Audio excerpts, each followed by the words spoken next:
नमस्कार, मैं हूं सचिन चौहान। स्वागत है आपका हमारे खास कार्यक्रम जनता सरकार में, जिसमें हम बात करेंगे सत्ता के सिंहासन से लेकर जनता के सरोकार तक। साथ ही हम आपको बताएंगे प्रदेश सरकार की हर उस योजना के बारे में जिसका सीधा संबंध हरियाणा की जनता से है। जो योजनाएं प्रदेश के विकास को नई गति प्रदान करेंगी और हरियाणा की जनता का चहुमुखी विकास भी करेंगी, ताकि प्रदेश की जनता तरक्की की राह पर आगे बढ़े, ऊंचाइयों को छूता हुआ प्रगतिशील रहे। तो अगले 30 मिनट तक बने रहिए हमारे साथ और देखते रहिए जनता सरकार।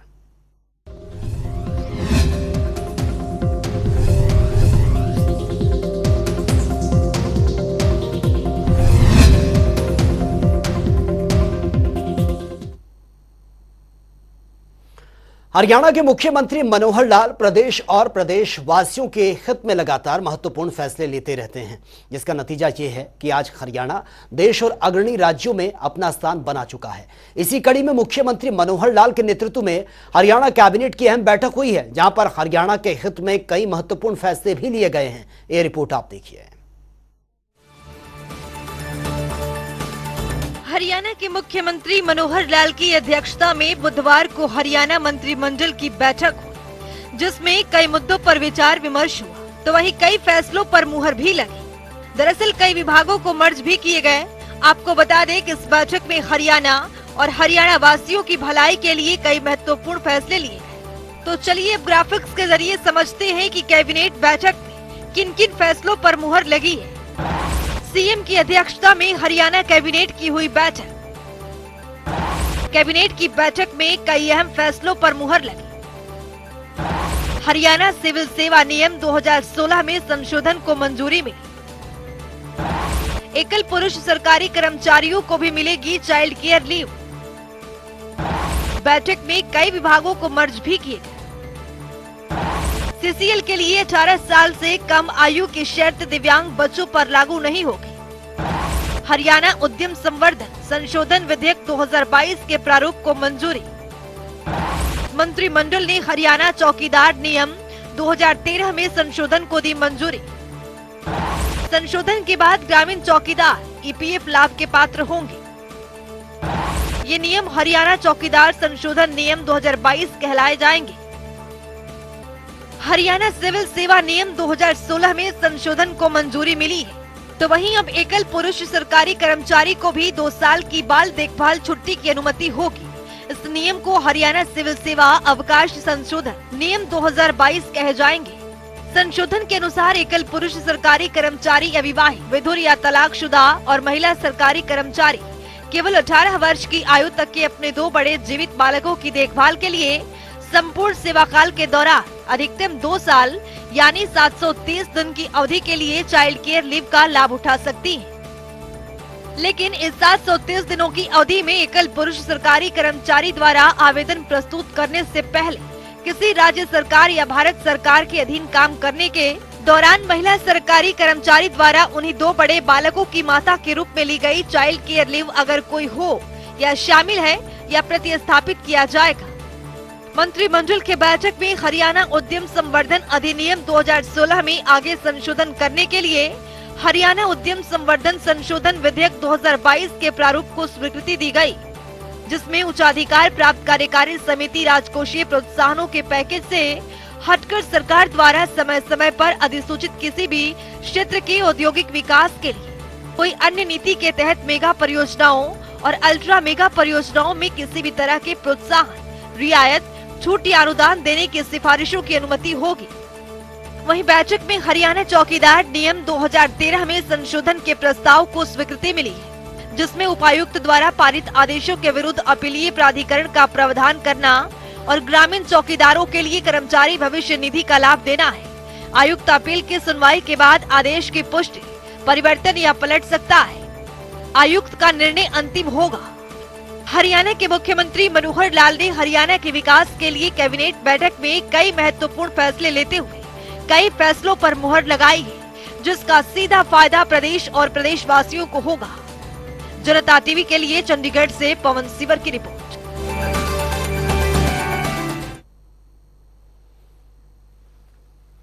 और वहीं हरियाणा कैबिनेट की बैठक में मुख्यमंत्री मनोहर लाल ने आज एक और महत्वपूर्ण फैसला लिया। आपको बता दें कि मंत्रिमंडल की बैठक में विभागों के विलय के प्रस्ताव पर मंजूरी मिली है, जिससे कई विभागों में फेरबदल किया गया ताकि विभिन्न विभागों के कामकाज में बेहतर तालमेल लाया जा सके। मुख्यमंत्री मनोहर लाल के कैबिनेट के फैसले से जुड़ी हमारी एक खास रिपोर्ट आप देखिए। मुख्यमंत्री मनोहर लाल ने कैबिनेट की बैठक में एक महत्वपूर्ण फैसला लिया। दरअसल हरियाणा में विभिन्न विभागों के कामकाज में बेहतर तालमेल लाने और कार्यप्रणाली को सुव्यवस्थित करने के उद्देश्य से प्रशासनिक दक्षता में सुधार के उद्देश्य से एक ही प्रकार की कार्य प्रकृति वाले कुछ विभागों का विलय एवं पुनर्गठन करने का निर्णय लिया है। आपको बता दें कि निदेशालय, यूटिलिटीज और प्राधिकरण पहले की तरह काम करते रहेंगे। वहीं वरिष्ठता के कानूनी मुद्दों से बचने के लिए वर्तमान में किसी भी कर्मचारी काडर का विलय नहीं किया जाएगा। तो चलिए ग्राफिक्स के जरिए समझते हैं कि किन किन विभागों को विलय किया गया है। मंत्रिमंडल की बैठक में विभागों के विलय के प्रस्ताव को मंजूरी मिली है। ऊर्जा विभाग को विद्युत विभाग के साथ विलय किया गया है। विभाग का नाम बदलकर ऊर्जा विभाग किया गया है। उच्चतर शिक्षा विभाग, तकनीकी शिक्षा विभाग, विज्ञान एवं प्रौद्योगिकी विभाग का विलय हुआ है। इस विभाग का नाम उच्चतर शिक्षा विभाग किया गया है। पुरातत्व एवं संग्रहालय विभाग का पर्यटन विभाग में विलय किया गया है। इस विभाग का नाम बदलकर हेरिटेज और पर्यटन विभाग किया गया है। वन एवं वन्य जीव विभाग, पर्यावरण एवं जलवायु परिवर्तन विभाग का विलय हुआ है। इस विभाग का नाम बदलकर पर्यावरण, वन एवं वन्य जीव विभाग किया गया है। कला एवं संस्कृति विभाग का विलय सूचना जनसंपर्क एवं भाषा विभाग के साथ किया गया। इसका नाम बदलकर सूचना जनसंपर्क, भाषा एवं संस्कृति विभाग किया गया। खेल विभाग, कौशल विकास एवं औद्योगिक प्रशिक्षण विभाग, रोजगार विभाग के साथ विलय हुआ। विलय के बाद विभाग का नाम युवा सशक्तिकरण एवं उद्यमशीलता विभाग किया गया। नया विभाग कौशल प्रशिक्षण और कौशल शिक्षा सहित युवा मामले को विस्तृत से देखा जाएगा। इलेक्ट्रॉनिक्स व निर्माण और निजी आईटी को उद्योग एवं वाणिज्य विभाग के साथ विलय हुआ। निगरानी एवं समन्वय विभाग, प्रशासनिक सुधार विभाग को सामान्य प्रशासन विभाग में विलय हुआ। आपूर्ति एवं निपटान निदेशालय को किया जाएगा हस्तांतरित। उद्योग एवं वाणिज्य विभाग से वित्त विभाग में होगा हस्तांतरित। चकबंदी विभाग और राजस्व एवं आपदा प्रबंधन विभाग का हुआ विलय। इसका नाम बदलकर राजस्व एवं आपदा प्रबंधन विभाग किया गया। फायर सर्विस, फायर सेफ्टी निदेशालय को किया जाएगा हस्तांतरित। शहरी स्थानीय निकायों से राजस्व एवं आपदा प्रबंधन विभाग में किया जाएगा। हरियाणा की मनोहर सरकार लगातार प्रदेश के हित में बेहतर और महत्वपूर्ण फैसले ले रही है, जिससे प्रदेश के हर एक नागरिकों का विकास हो रहा है और गरीब जरूरतमंदों तक योजनाओं का लाभ पहुंच रहा है। जनता टीवी के लिए चंडीगढ़ से पवन सिवर की रिपोर्ट। सूबे के मुखिया मनोहर लाल के नेतृत्व में प्रदेश एक नए आयाम स्थापित कर रहा है, जिससे प्रदेश की छवि दिन प्रतिदिन बदलती जा रही है। मनोहर सरकार प्रदेश के गरीब जरूरतमंद तक योजनाओं का लाभ पहुंचाने के लिए हर मुमकिन कदम उठा रहे हैं और इतना ही नहीं, देश के अन्य राज्यों में भी मनोहर नीतियों को अपनाया जा रहा है। चाहे बात प्रदेश में परिवार पहचान पत्र की हो या फिर बात अंत्योदय योजना से प्रदेश के हर एक नागरिक के विकास की बात हो, इन सब में हरियाणा एक नए कीर्तिमान स्थापित कर रहा है। और मुख्यमंत्री मनोहर लाल के विकास कार्यों से जुड़ी हमारी ये खास रिपोर्ट आप देखिए।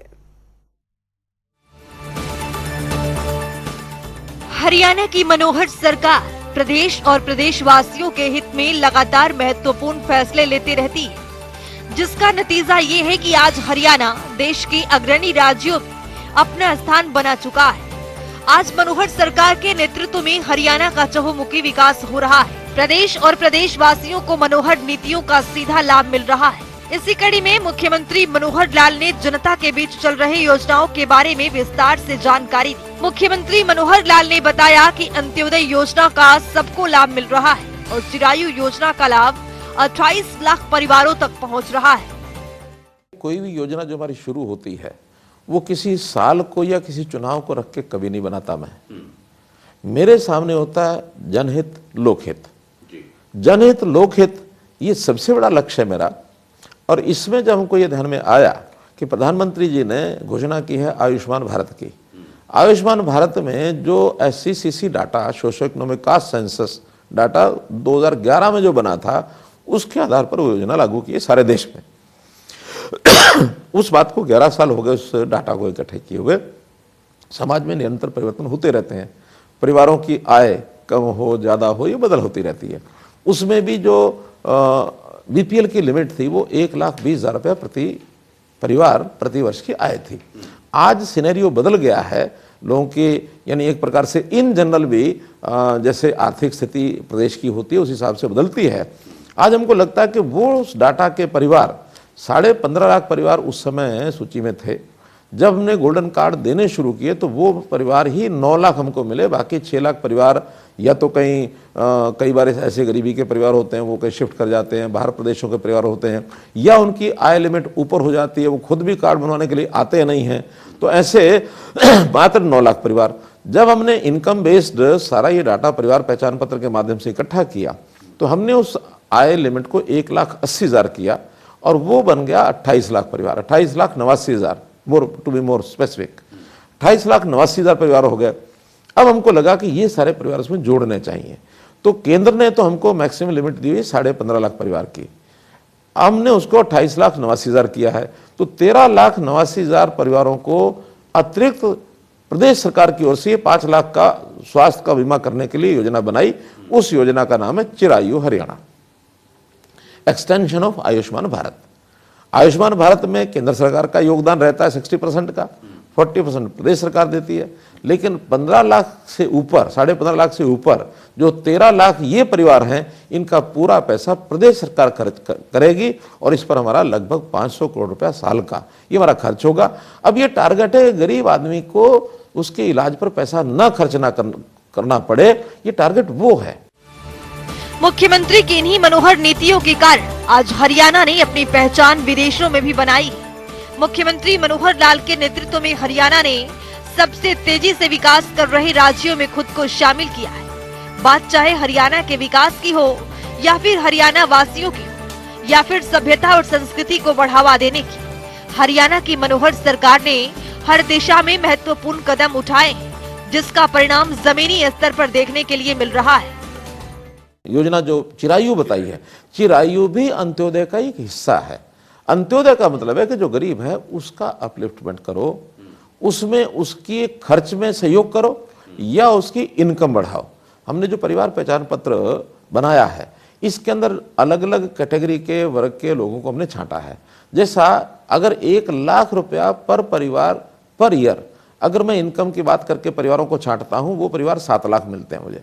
7 लाख परिवारों में से कोई ना कोई एक व्यक्ति जिसको कोई रोजगार दिया जाए, जो उसकी सहायता की जाए ताकि वो अपनी आय को बढ़ा सके, इसके लिए हमने मुख्यमंत्री अंत्योदय परिवार उत्थान योजना चलाया ताकि इनको परिवारों का उत्थान कैसे करें। हमने कैंप्स लगाए, लगभग 500 के आसपास कैंप्स लगे हैं।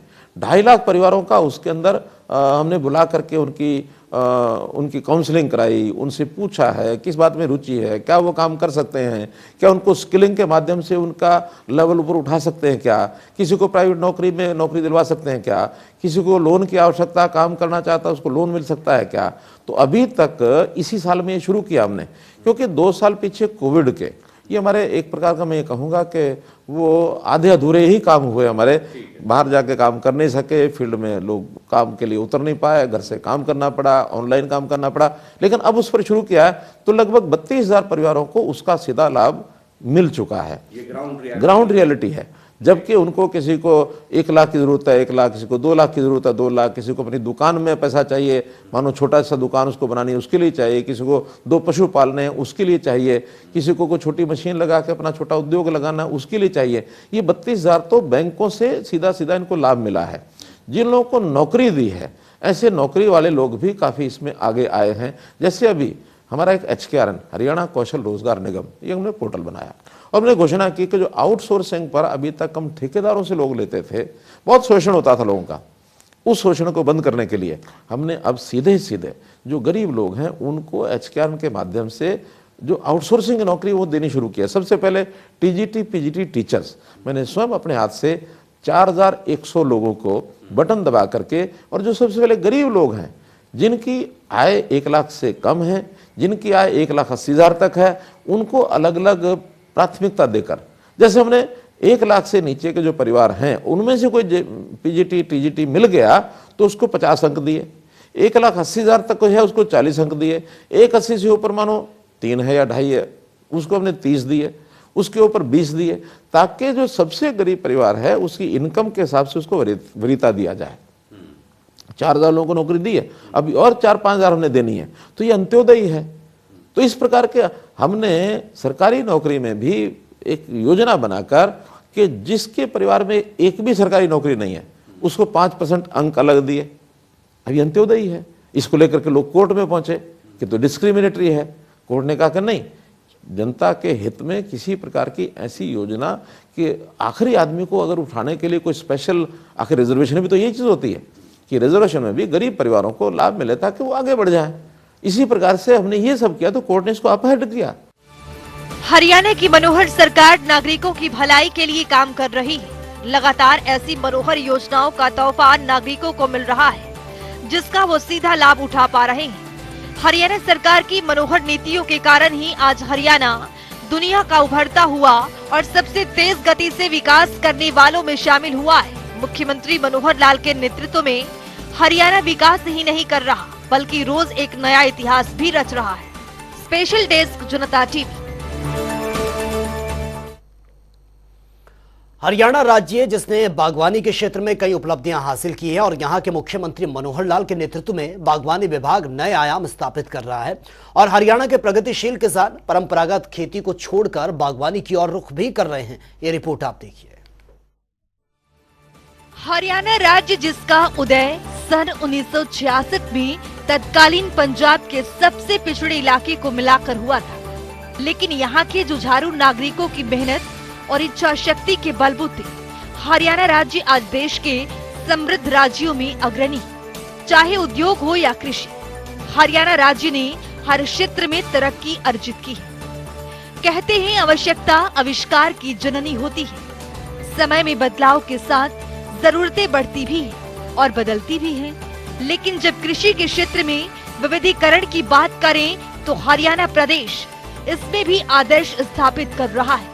परंपरागत खेती में जोखिम और लागत ज्यादा है, तो हरियाणा के मुख्यमंत्री मनोहर लाल के नेतृत्व में बागवानी विभाग प्रदेश के किसानों के लिए नई नई योजनाएं ला रहा है, जिससे किसानों की आय दोगुना ही नहीं बल्कि कई गुना बढ़ रही है और किसानों को बागवानी विभाग के प्रति अटूट विश्वास बन रहा है। इसी के परिणाम है बागवानी के क्षेत्र में हरियाणा राज्य पूरे देश में चर्चा का केंद्र बन रहा है।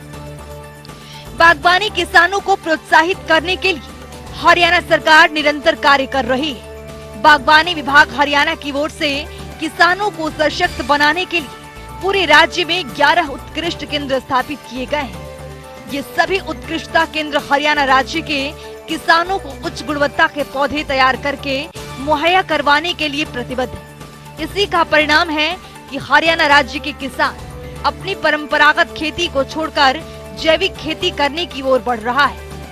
कृषि विविधीकरण को बढ़ावा देने के लिए हरियाणा की मनोहर सरकार ने पिछले 7 साल में बागवानी विभाग के बजट को करीब 3 गुना बढ़ा दिया है। बागवानी विभाग द्वारा चलाई जा रही योजनाओं का लाभ उठाकर हरियाणा का किसान खुशहाल हो रहा है, जिससे विभाग के प्रति किसानों को विश्वास भी बढ़ रहा है। हरियाणा सरकार की ओर से किसानों को हर योजना का लाभ देने के लिए मेरी फसल मेरा ब्यौरा कार्यक्रम सफलतापूर्वक चलाया जा रहा है। इस कार्यक्रम के तहत साल 2021-22 में लगभग 1.29 लाख एकड़ क्षेत्र को पोर्टल पर पंजीकृत किया जा चुका है। हरियाणा सरकार की योजनाएं राज्य के किसानों के लिए लाभकारी साबित हो रही हैं। बागवानी क्षेत्र में अग्रणी हरियाणा राज्य की मनोहर सरकार ने भावांतर योजना लागू की है। इस योजना के अंतर्गत यदि राज्य के किसानों को अपनी फसल मंडी में बेचने पर कम कीमत मिलती है, अर्थात किसानों को नुकसान होता है, तो उसकी भरपाई राज्य सरकार द्वारा की जाती है। इस योजना के तहत किसानों को कृषि में विविधता लाने के लिए प्रोत्साहित किया जा रहा है। बागवानी फसलों पर भावांतर योजना लागू करने वाला हरियाणा देश का पहला राज्य है। तो चलिए अब ग्राफिक्स के जरिए समझते हैं। इस योजना को 1 जनवरी 2018 को लागू किया गया। योजना के तहत 21 बागवानी फसल कवर हुआ। अब तक 5,403 किसानों को 14.12 करोड़ रुपए का प्रोत्साहन। भावांतर भरपाई योजना हरियाणा सरकार की एक अनूठी योजना है। राज्य के जो किसान अपनी फसल जैसे सब्जियां, फलों आदि का बाजार में बेचते हैं, लेकिन उन्हें अपनी फसल बेचने पर उचित मूल्य नहीं मिल पा रहा है, उन किसानों को राज्य सरकार द्वारा फसल का या तो मुआवजा या फिर फसल की कम कीमत की उचित भरपाई के रूप में प्रोत्साहन धनराशि प्रदान की जा रही है, ताकि किसानों को उसकी फसल का सही मूल्य मिल सके। हरियाणा का बागवानी विभाग प्रदेश के किसानों की आय बढ़ाने के लिए निरंतर प्रयास कर रहा है। बागवानी किसानों की फसल को मौसम की अनिश्चितता जैसे प्राकृतिक आपदा, फसल में बीमारी लगने, असामान्य बारिश, तूफान, सूखा पड़ना आदि के कारण होने वाले नुकसान की भरपाई के लिए हरियाणा बागवानी विभाग की ओर से मुख्यमंत्री बागवानी बीमा योजना चलाई जा रही है। इस योजना के अंतर्गत कुल 21 सब्जियां, फल और मसालों की फसल को कवर किया गया है। ऐसी योजना चलाने वाला हरियाणा पहला राज्य है। फल की फसल पर 1,000 रुपए का प्रीमियम तय किया गया है। सब्जियों की फसल पर 750 रुपए का प्रीमियम तय किया गया है। फल पर बीमा राशि 40,000 रुपए प्रति एकड़ दी जाती है। सब्जियों पर 30,000 रुपए प्रति एकड़ दी जाती है। बीमा दावों का निपटान करने के लिए बागवानी विभाग की ओर से एक सर्वे भी किया जाता है, जिसके अंतर्गत फसल नुकसान की 4 श्रेणियां 25%, 50%, 75% और 100% में विभाजित की गई है। मुख्यमंत्री बागवानी बीमा योजना में कुल 21 बागवानी फसलों को शामिल किया गया है। बेल वाली बागवानी फसल में मक्खी के नियंत्रण के लिए हरियाणा की मनोहर सरकार फल मक्खी परियोजना चला रही है और फसलों को रोगों से बचा रही है। किसानों को खुशहाल करने के लिए हरियाणा सरकार लगातार प्रगति की ओर अग्रसर है। राज्य सरकार ने फलों, सब्जियों, मिट्टी और पानी में कीटनाशक अवशेष सामग्री की प्रवृत्ति के लिए कीटनाशक अवशेष प्रयोगशालाएं भी स्थापित की जा रही हैं। हरियाणा की मनोहर सरकार ने सिरसा और करनाल में अनूठी कीटनाशक अवशेष प्रयोगशालाएं स्थापित की। वर्ष 2021-22 के दौरान बागवानी उत्पाद मिट्टी और पानी के कुल 2,916 नमूनों का विश्लेषण किया जा चुका है। प्रयोगशालाओं में की गई जांच में उत्पाद के लिए 5.8% नमूनों में कीटनाशक का अवशेष स्तर अधिकतम अवशेष स्तर से ज्यादा पाया गया है। ब्यूरो रिपोर्ट, जनता टीवी।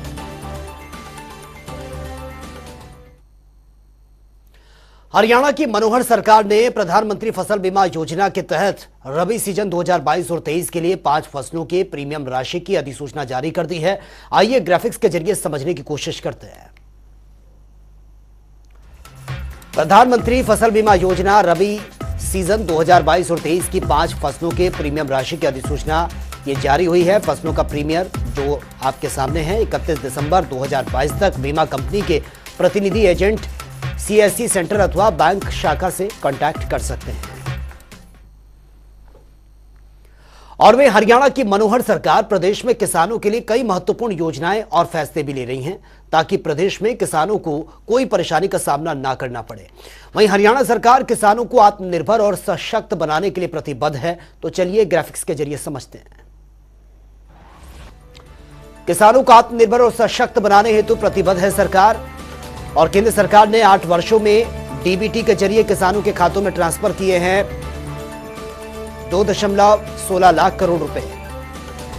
और इस योजना का किसानों को फायदा भी मिल रहा है। अब तक 20 लाख किसान योजना से लाभान्वित हो चुके हैं।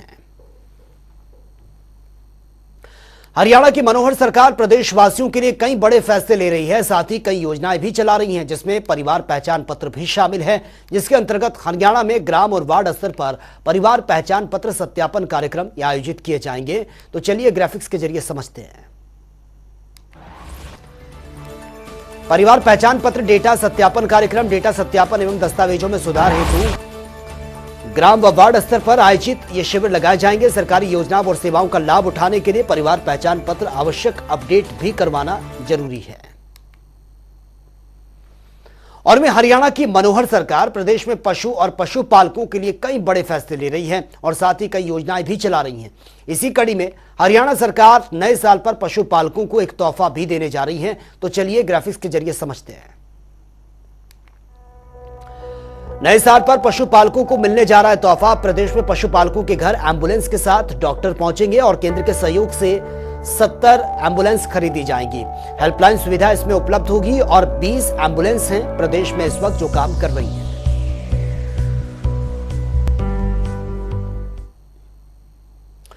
तो वक्त हो गया है आज की मुलाकात का। आज की मुलाकात में हम हर नए दिन आपसे नए शख्स से आपको रूबरू कराते हैं और उनकी कार्य प्रणाली पर बारीकी से नजर भी डालते हैं और जानते हैं वो तमाम योजनाएं जो बनी हैं हरियाणा की जनता के लिए। तो ऐसी शख्सियत से जनता टीवी ने खास बातचीत की है। इनका नाम है बलजीत सिंह, जो कि जींद से एसडीओ के पद पर काबिज है।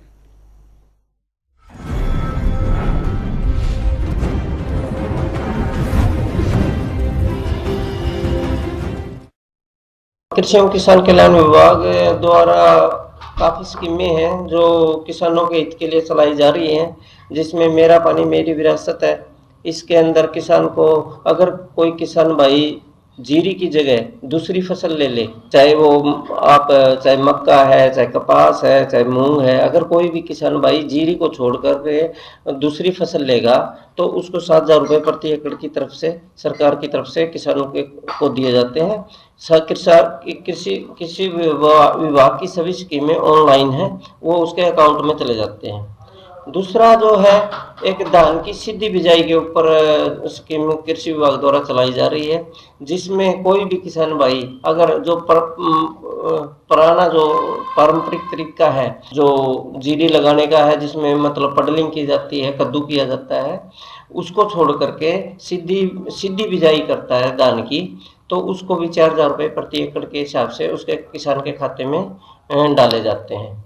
और अन्य भी मतलब विभाग द्वारा समय समय पर जो स्कीमें चलाई जा रही हैं, किसानों को उनके बारे में जागरूक किया जा रहा है। देखिए, पैडी के ऊपर काफ़ी चला हुआ है। पैडी फसल से कुछ मतलब परेशानियां बढ़ती जा रही हैं। जैसे एक तो जो मेन है वो है जल का, पानी के ऊपर, क्योंकि ये सबसे वाटर कंज्यूमिंग फसल है, सबसे ज़्यादा पानी लेती है। तो विभाग इस स्कीम से किसानों का रुझान हटा के दूसरी फसलों पर लेना चाहता है। जैसे दाल वाली फसलों की हमारे देश में काफ़ी कमी भी है, दाल प्रोडक्शन की आयात किया जाता है। तो कृषि विभाग का रुझान है कि वे मतलब प्रयास हैं कि वे किसानों को धान फसल से उनका मुँह दाल वाली फसलों की तरफ किया जाए।